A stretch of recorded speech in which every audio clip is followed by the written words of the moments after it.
Daily Bible reading, 2 Samuel chapter 3. The war between the house of Saul and the house of David was long drawn out, but David kept growing stronger while the house of Saul grew weaker. Sons were born to David in Hebron. His firstborn was Amnon by Ahinoam of Jezreel. His second was Chileab by Abigail, wife of Nabal the Carmelite. The third was Absalom, son of Maacah, daughter of King Talmai of Geshur. The fourth was Adonijah, son of Haggith. The fifth was Shephatiah, son of Abital. And the sixth was Ithream by David's wife Eglah. These were born to David in Hebron. During the war between the house of Saul and the house of David, Abner supported the house of Saul. Now Saul had a concubine named Rizpah, daughter of Ai, and Ishbosheth said to Abner, "Why have you lain with my father's concubine?" Abner was very upset by what Ishbosheth said, and he replied, "Am I a dog's head from Judah? Here I have been loyally serving the house of your father Saul and his kinsfolk and friends, and I have not betrayed you into the hands of David. Yet this day you reproach me over a woman? May God do thus and more to Abner if I do not do for David as the Lord swore to him, to transfer the kingship from the house of Saul, and to establish the throne of David over Israel and Judah from Dan to Beersheba." Ishbosheth could say nothing more in reply to Abner because he was afraid of him. Abner immediately sent messengers to David, saying, "To whom shall the land belong?" And to say further, "Make a pact with me, and I will help you and bring all Israel over to your side." He replied, "Good, I will make a pact with you. But I make one demand upon you. Do not appear before me unless you bring Michal, daughter of Saul, when you come before me." David also sent messengers to Ishbosheth, son of Saul, to say, "Give me my wife Michal, for whom I paid the bride price of 100 Philistine foreskins." So Ishbosheth sent and had her taken away from her husband, Paltiel, son of Laish.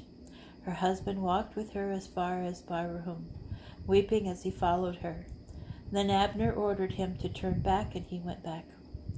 Abner had conferred with the elders of Israel, saying, "You have wanted David to be king over you all along. Now act.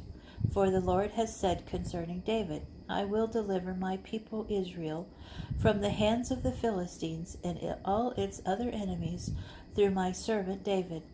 Abner also talked with the Benjaminites.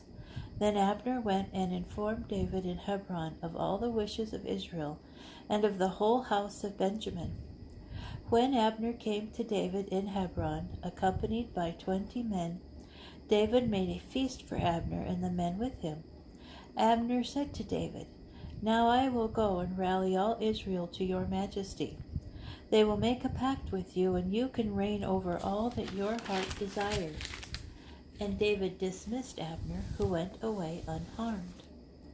Just then David's soldiers and Joab returned from a raid, bringing much plunder with them.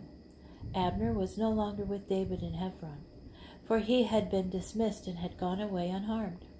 When Joab and the whole force with him arrived, Joab was told that Abner, son of Ner, had come to the king, had been dismissed by him, and had gone away unharmed. Joab went to the king and said, "What have you done? Here Abner came to you. Why did you let him go? Now he has gotten away.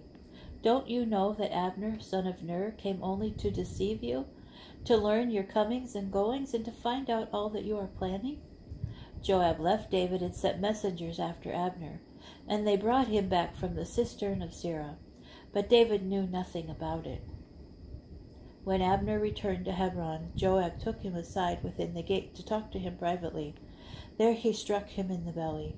Thus Abner died for shedding the blood of Asahel, Joab's brother. Afterward, when David heard of it, he said, "Both I and my kingdom are forever innocent before the Lord of shedding the blood of Abner, son of Ner. May the guilt fall upon the head of Joab and all his father's house. May the house of Joab never be without someone suffering from a discharge or an eruption, or a male who handles the spindle, or one slain by the sword, or one lacking bread." Now Joab and his brother Abishai had killed Abner because he had killed their brother Asahel during the battle of Gibeon. David then ordered Joab and all the troops with him to rend their clothes, gird on sackcloth, and make lament before Abner. And King David himself walked behind the bier. And so they buried Abner at Hebron. The king wept aloud by Abner's grave, and all the troops wept, and the king intoned this dirge over Abner. Should Abner have died the death of a churl? Your hands were not bound, your feet were not put in fetters, but you fell as one falls before treacherous men. And all the troops continued to weep over him. All the troops came to urge David to eat something while it was still day. But David swore, "May God do thus to me and more if I eat bread or anything else before sundown." All the troops took note of it and approved, just as all the troops approved everything else the king did. That day all the troops and all Israel knew that it was not by the king's will that Abner, son of Ner, was killed. And the king said to his soldiers, "You well know that a prince, a great man in Israel, has fallen this day, and today I am weak. Even though anointed king, those men, the sons of Zeri, are too savage for me. May the Lord requite the wicked for their wickedness."